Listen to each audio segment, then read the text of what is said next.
And आज हम class 11th में चैप्टर सेट की बात करेंगे, जो कि सबसे पहला चैप्टर है इस 11th क्लास का और बहुत इंपॉर्टेंट है। लगभग 8 से 10 मार्क्स का वेटेज का चैप्टर है ये, और इसको आज हम पढ़ते हैं, समझते हैं कि ये कैसे होता है, क्या होते हैं सेट, और इससे रिलेटेड जितनी भी चीजें हैं वो सब किस तरीके से हैंडल होती हैं और कैसे हम इसको पढ़ सकते हैं, समझ सकते हैं। तो आज इसको हम स्टार्ट करते हैं। अच्छा, ये जो सेट है ये as you all know that कि थोड़ा सा बड़ा चैप्टर है, तो इसको हम लोग 3 पार्ट्स में कवर करेंगे। फर्स्ट पार्ट में केवल इसका एक्सप्लेनेटरी पार्ट होगा, जो बताएगा कि सेट क्या होता है, क्या नहीं होते हैं। तो देखते रहिए और समझते हैं हम लोग कि सेट होते क्या हैं, और घर में बैठ के इस समय जो लॉकडाउन का माहौल है, तो लॉकडाउन के माहौल में हम घर पे भी बैठ के पढ़ाई कर सकते हैं, और इससे रिलेटेड जितनी भी चीजें हैं वो मैं आपको सब बता दूंगा। चलिए शुरू करते हैं। तो देखिए यहाँ पर सबसे पहले सेट के बारे में पढ़ लेते हैं कि सेट होता क्या है। तो सबसे पहले जो सेट में यहाँ लिखा हुआ है, a collection of well defined objects. मैंने पहले से ही कुछ चीजें लिख रखी हैं, क्योंकि ऐसे बहुत टाइम वेस्ट होगा और इसमें आपको ज्यादा बेटर आइडिया मिल पाएगा ये क्या चीज समझनी है क्या नहीं समझनी है। तो देखिए यहाँ पे सबसे पहले सेट में जो लिखा हुआ है, a collection of well defined objects. ये वेल डिफाइंड ऑब्जेक्ट्स क्या होते हैं? मतलब एक ऐसे चीजों का सेट जिसमें क्या होता है ना कि बहुत सारी चीजें आपस में जिनमें एक सिमिलरिटी हो, एक कॉमन चीज ऐसी हो जो उसमें हर तरीके से कवर अप करे, तो उसे हम क्या करेंगे? सेट कहेंगे। जैसे यहाँ पे कुछ एग्जांपल्स दिए हुए, अब इनमें से कोई सेट हो भी सकता है या कोई नहीं भी सेट हो सकता, तो हम केवल इसी डेफिनेशन को देखकर ये समझ सकते हैं कि कैसे क्या होगा, और इसी चीज को यहाँ पर अप्लाई करके देखेंगे कि ये सेट है या नहीं है। जैसे सबसे पहले यहाँ पे लिखा हुआ है that days of a week. अब आप जानते हैं कि एक डे में 7, एक वीक में 7 डेज होते हैं, तो 7 डेज में जितने भी डेज है, आप थर्सडे की बात कर लें या फ्राइडे की बात कर लें या किसी भी और डे की बात कर लें, वो उसी वीक का एक एलिमेंट है। तो इसका मतलब हो गया कि ये जो है ये एक सेट का टाइप है। नेक्स्ट बात करते हैं हम लोग यहाँ पर difficult problems in the mathematics. अब हम बात करते हैं मैथमेटिक्स में कुछ डिफिकल्ट प्रॉब्लम्स है। मान लीजिए आपने एक बुक उठाई और बुक में कुछ डिफिकल्ट प्रॉब्लम मैथ्स की लगी, तो क्या वो उन से कई सारी क्वेश्चंस का एक अगर रख दिया जाए एक कॉम्बिनेशन में, तो क्या वो सेट बनाएगा? तो सोचो, क्या ये सेट बन सकता है? भाई ये कैसे सेट बन सकता है? क्योंकि जो डिफिकल्टी है वो तो वेरी करेगी ना हर स्टूडेंट्स के लिए। तो first one student there will be different thing, और अगर दूसरा कोई स्टूडेंट है तो उसके लिए हो सकता है कि वो वेरी करे, उसके लिए हो सकता है वो इजी हो। इसका मतलब है कि ये सेट नहीं करेगा, क्योंकि इसमें कोई सिमिलरिटी नहीं है, हर एक एलिमेंट में कोई चीज सिमिलर नहीं है। किसी के लिए ये डिफिकल्ट भी हो सकता है और किसी के लिए ये इजी भी हो सकता है। नेक्स्ट बात करते हैं पॉलिटिशियंस इन इंडिया। अब इंडिया में कई सारे पॉलिटिशियंस हैं, बहुत सारे ही हैं जिनके अपने अपने व्यूज होते हैं। तो क्या सबके व्यूज अलग अलग हैं या सबके व्यूज सेम है? ऐसा नहीं हो सकता। तो सबके व्यूज अलग भी हो सकते हैं, सबके व्यूज सेम भी हो सकते हैं, ठीक है ना। मोस्टली तो सबके व्यूज अलग ही होंगे और कोई भी एक ऐसी कॉमन थिंग नहीं होगी जो सब में सेम होगी। इसका मतलब ये हो गया कि पॉलिटिशियंस इन इंडिया, इनका भी अगर हम सेट बनाएं तो वो भी एक सेट नहीं बनेगा। नेक्स्ट बात करते हैं, देखिए यहाँ पे कुछ नंबर लिखे हुए हैं सॉरी 1, 2, 4 और 10। तो क्या ये सेट बनाएंगे? अगर हम इनको एक नोटेशन होता है सेट का, वो हम बाद में डिस्कस करेंगे। तो अगर मान लीजिए इन नंबरों को रखा जाए तो क्या ये सेट बनाएंगे? सोचिए, तो क्या यहाँ पर 1, 2, 4 और 10 ये सारे के सारे एक तरीके से होल नंबर है, पूर्णांक। और अगर हम बात करें तो ये नेचुरल नंबर भी है, नंबरों की तरह भी डील कर रहे हैं। तो अगर हम इनकी बात करें तो सारे के सारे नेचुरल नंबर, ये सेट ऑफ होल नंबर हो सकते हैं। इसका मतलब ये भी जो है आपका सेट। क्लियर? तो सेट आपको समझ में आ गया होगा कि सेट क्या होता है। अब बात करते हैं सेट की कुछ टाइप्स की। देखिए सेट तो समझ में आ गया होगा आपको इतना। अब उसके बाद क्या है, इसके 2 टाइप्स होते हैं। आई मीन कुछ टाइप्स होते हैं और कुछ काइंड्स होते हैं। तो यहाँ पर पहले बात करते हैं टाइप्स की। तो टाइप में सबसे पहले जो टाइप आता है उसे कहते हैं फाइनाइट सेट। अब ये फाइनाइट सेट होता क्या है? देखिए जो सेट जिनके नंबर ऑफ एलिमेंट जो होते हैं वो काउंटेबल होते हैं। मतलब जैसे सेट को हम इस तरीके से रिप्रेजेंट करते हैं, ये सिंबल है कर्ली ब्रैकेट का, और इसे हमेशा कैलकुलेटर से रिप्रेजेंट किया जाता है। सपोज दैट हमने किसी एक कैलकुलेटर के से रिप्रेजेंट कर दिया, तो इसके अंदर अगर हमने एलिमेंट 1, 2, 3, 4 रखे, तो ये एलिमेंट जितने भी हैं ये काउंटेबल है, इनको हम काउंट कर सकते हैं। तो element which can be countable are known as in the finite set. Okay, अभी मान लीजिए इसी जगह हम कोई और सेट लेते हैं और उस सेट में कुछ एलिमेंट इस प्रकार लिखे, सपोज दैट, लेकिन ये 3 डॉट्स बने हुए हैं। इसका मतलब ये है कि इसमें नंबर ऑफ एलिमेंट्स काउंटेबल नहीं है। तो अगर नंबर ऑफ एलिमेंट काउंटेबल नहीं होंगे तो ये एसोसिएट करेगा इनफिनाइट सेट की ओर। Is that clear? Now third pass करते हैं हम लोग नल सेट के। नल सेट क्या होता है? नल सेट के वैसे दो नाम और हैं, एक नाम इसको हम एम्प्टी सेट भी कहते हैं, एम्प्टी सेट, या फिर इसका एक और नाम है वाइड सेट। तो यहां पर इसको हम एम्प्टी सेट और वाइड सेट से भी रिप्रेजेंट करते हैं, और ये एक ऐसा सेट होता है जिसके अंदर कोई भी एलिमेंट नहीं होता। इसको हम लोग रिप्रेजेंट करते हैं सिंबल 5 से, ठीक है ना, या फिर हम इसको केवल सॉरी ऐसे बनाकर भी यूज कर सकते हैं। तो कोई एक ऐसा एलिमेंट, एक ऐसा इस तरीके का मान लीजिए एक एक्सप्रेशन दिया हो जिसके अंदर क्या हो कि कोई भी एलिमेंट ही नहीं आता हो, तो उसको हम लोग बोलेंगे एम्प्टी सेट। जैसे मैं बोल दूं कि एक नेचुरल नंबर बताइए जो 4 से बड़ा हो और 5 से छोटा हो, तो 4 से बड़ा और 5 से छोटा नेचुरल नंबर तो नहीं है, इसका मतलब है कि वो एक वाइड सेट होगा। So that empty set names कह सकते हैं। तो नेक्स्ट बात करते हैं हम लोग सिंगलेटन की। अब ये क्या है, जैसे कि नाम से बन जा रहा है सिंगलेटन, तो जो भी एक ऐसा एलिमेंट, एक ऐसा सेट जिसके अंदर केवल और केवल एक एलिमेंट हो, तो उसको हम लोग सिंगलेटन कहते हैं। जैसे कि अगर हम बात करें कि एक ऐसा नेचुरल नंबर जो 4 से बड़ा हो जो 4 से बड़ा हो और 6 से छोटा हो, तो 4 से बड़ा और 6 से छोटा, अगर हम इसकी बात करें तो यहाँ पर केवल और केवल एक नंबर आता है 5, जिसको हम सेट के अंदर लिखेंगे। तो ये एक ऐसा सेट है जिसके अंदर केवल एक एलिमेंट है, और एक एलिमेंट है तो उसे तो क्या बोलेंगे? Singleton. Is that clear? Now next part आती है इक्वल सेट की। तो what will be equal set? Equal set देखिए यहाँ पर जितने भी ऊपर आपने सेट पढ़े यहाँ से लेकर यहाँ तक, ये सारे सेट सिंगल पे होते हैं। अब ये दोनों जो सेट हैं, ये दोनों सेट हमेशा कंबाइंड में होंगे, कभी भी ये सिंगल नहीं होंगे, ना सिंगल इस तरीके से अप्रोच करेंगे। इसलिए जरा देखिए मैं समझाता हूं आपको। सपोज दैट हमने यहाँ पर दो कोई भी सेट ले लिए हैं।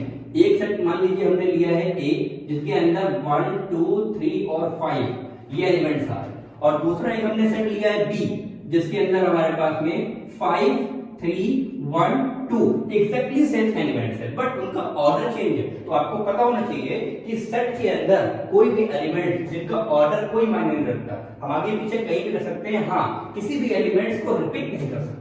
तो यहाँ पर आप देखें कि यहाँ पर 1 2 3 5 वही सेम एलिमेंट दूसरे में भी है, तो हम ये कह सकते हैं कि जो एलिमेंट ए है वो एलिमेंट बी के बराबर है। इसका मतलब सेट ए सेट बी के बराबर है। तो यहाँ पर हम इन दोनों सेटों को इक्वल सेट करेंगे। नाउ नेक्स्ट बात आती है इक्विवेलेंट सेट की। ये इक्विवेलेंट सेट क्या होते हैं? इसी तरीके से, बस इसमें थोड़ा सा फर्क है। देखिए एक वर्ड होता है कार्डिनल नंबर, कार्डिनल नंबर। अब ये कार्डिनल नंबर्स क्या होते हैं जरा इसके बारे में समझिए। जैसे मान लीजिए हमारे पास एक सेट ए ये था 1 2 3 5, और सपोज दैट हमारे पास बी कोई एक और सेट है जिसके अंदर लिखा हुआ है ए बी डी और सी। तो आप देखें कि इन दोनों सेट ए और सेट बी के एलिमेंट्स तो अलग अलग हैं, लेकिन इनके कार्डिनल नंबर सेम है। इसका भी कार्डिनल नंबर 4 है क्योंकि 4 एलिमेंट इसके अंदर है, और इसका भी कार्डिनल नंबर 4 है क्योंकि 4 एलिमेंट इसके अंदर है। तो हम ये कह सकते हैं कि cardinal number of A is equal to cardinal number of B. तो इस वजह से हम इन दोनों सेटों को इक्विवेलेंट सेट कहेंगे। तो इज दैट क्लियर? तो आपको टाइप्स समझ में आ गए होंगे कि किस प्रकार से हम इनके टाइप्स को डिस्कस कर सकते हैं। चलिए जरा अब इसकी बात कर लेते हैं कि इसके सेट तो हमने समझ लिया, अब सेट के नोटेशन और इसके डिनोटेशन या रिप्रेजेंटेशन भी कर सकते हैं। ये कितने प्रकार का होता है, मतलब हम सेट को समझ गए कि सेट क्या होता है, सेट के टाइप्स क्या होते हैं। अब सेट को रिप्रेजेंट कैसे किया जाए, मतलब अगर आपसे बोल दिया जाए कि सेट को रिप्रेजेंट करिए तो किस प्रकार से हम उसको रिप्रेजेंट करेंगे वो भी देख लेते हैं। देखिए सेट को नोटेट या रिप्रेजेंट करने के 3 वेज है, 3 वेज आते हैं। तो पहला जो वे है वो यहाँ पर आता है रोस्टर फॉर्म, ठीक है ना। तो इस तरीके से कर्ली ब्रैकेट के अंदर अगर हम लोग नंबर्स को लिख देंगे तो इसको हम लोग रोस्टर फॉर्म कहेंगे। नेक्स्ट अगर इसी कर्ली ब्रैकेट के अंदर में ये थ्योरेटिकल फॉर्म में लिख दिया जाए, जैसे कि इसे कहा जाता है x such that x belongs to n where n is a natural number, जो भी हो सकता है उसे हम नोटेट कर सकते हैं। तो इस प्रकार से अगर कोई चीज लिखी हुई है, ये कंडीशन भी इसके अंदर लगती है, तो अगर इस प्रकार से हमने किसी सेट को लिख रखा है तो वो सेट बिल्डर फॉर्म कहलाएगा। और तीसरा सेट को हम वेन डायग्राम के फॉर्म में जो इस प्रकार के रेक्टेंगुलर और सर्कल के कॉम्बिनेशन फॉर्म होते हैं उसमें भी हम लोग कन्वर्ट कर सकते हैं। तो हम लोग देखते हैं कि कैसे एक दूसरे में कन्वर्ट करते हैं। ये तो फिलहाल आपको बिल्कुल लास्ट में करने को मिलेगा, लेकिन ये दोनों आपस में इंटरचेंजेबल होते हैं। मतलब आपको कोई एक रोस्टर फॉर्म का क्वेश्चन दिया होगा जिसको सेट बिल्डर में कन्वर्ट करना होगा, और सेट बिल्डर में कोई क्वेश्चन होगा तो रोस्टर फॉर्म में कन्वर्ट करना होगा। ये सबसे पहला क्वेश्चन आता है हमारा इस चैप्टर का। और इससे रिलेटेड मैंने दो क्वेश्चन यहाँ पर लिख रखे हैं, जरा आप समझने की कोशिश करिए ये किस प्रकार एक दूसरे में कन्वर्ट करेंगे।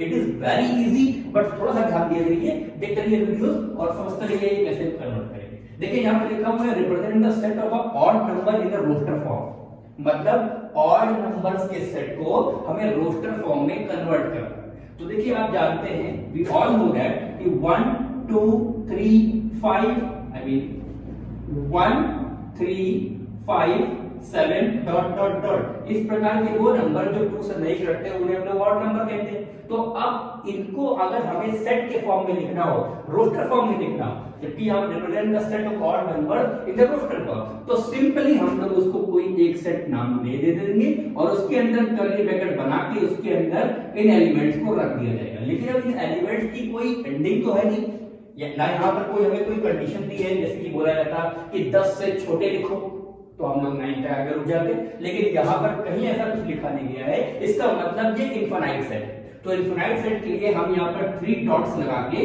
इसको हम बंद कर देंगे, और ये जो है ये रिप्रेजेंटेशन हो जाएगा ऑड नंबर्स का रोस्टर फॉर्म।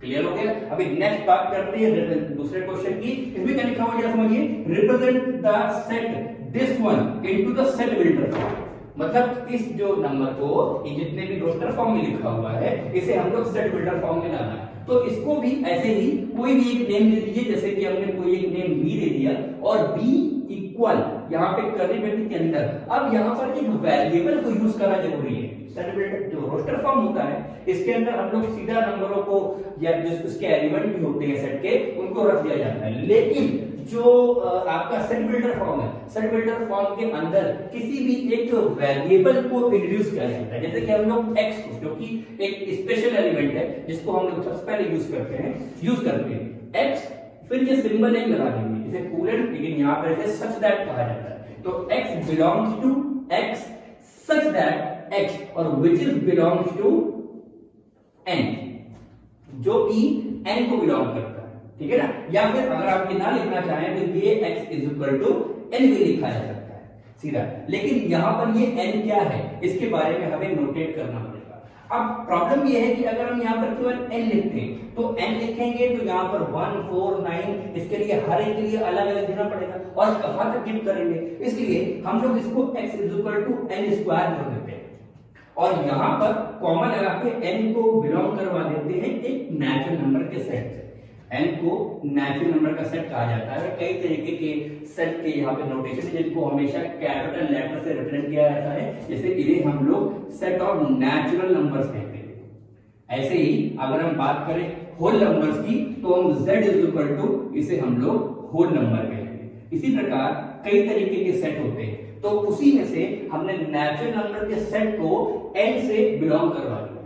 जैसे कि जब हम बात करेंगे 1 की तो सबसे पहले नेचुरल नंबर कौन होता है 1, तो 1 का जब स्क्वायर करेंगे तो 1 का स्क्वायर कितना आएगा 1, फिर नेक्स्ट कौन होगा 2, 2 का स्क्वायर 4, 3 का स्क्वायर 9, 4 का स्क्वायर 16, ये ऑटोमेटिक बढ़ता ही चला जाएगा और तब तक नहीं रुकेगा जब तक हम इसको किसी कंडीशन के साथ रोकते रहेंगे। तो यहाँ पर लास्ट में सबसे आखिरी नंबर हमारा 100 है जो कि 10 का स्क्वायर होता है, तो इसका मतलब ये है कि हमें इसको 10 पे जाके रोकना है। तो इसी वजह से आप यहाँ एक कॉमा लगाइए और लिख दीजिए कि n less than equal to 10, या फिर आप केवल लेस देन का सिंबल अगर लगाना चाहते हैं तो केवल लेस देन का सिंबल लगा दीजिए। उस कंडीशन में आपको इसको अल्टर करके 11 करना होगा। इन दोनों ही इनइक्वालिटीज को यूज करके आप इसको सेट बिल्डर फॉर्म में कन्वर्ट कर सकते हैं। तो देखिए ये जो रोस्टर फॉर्म में दिया हुआ था सेट, इसको आपने सेट बिल्डर में कन्वर्ट कर दिया। Is that clear? तो ये था सेट का पहला पार्ट। इस पार्ट में हमने ये समझा कि सेट क्या होते हैं, सेट के टाइप्स क्या होते हैं, सेट को किस प्रकार रिप्रेजेंट कर सकते हैं, और उसमें से जो 2 क्वेश्चन अराइज होते हैं जो सबसे सिंपल क्वेश्चंस हैं, रोस्टर को सेट बिल्डर में, सेट बिल्डर को रोस्टर में कैसे कन्वर्ट किया जाए, तो उसको मैंने एक एक क्वेश्चन आपको करके बताया।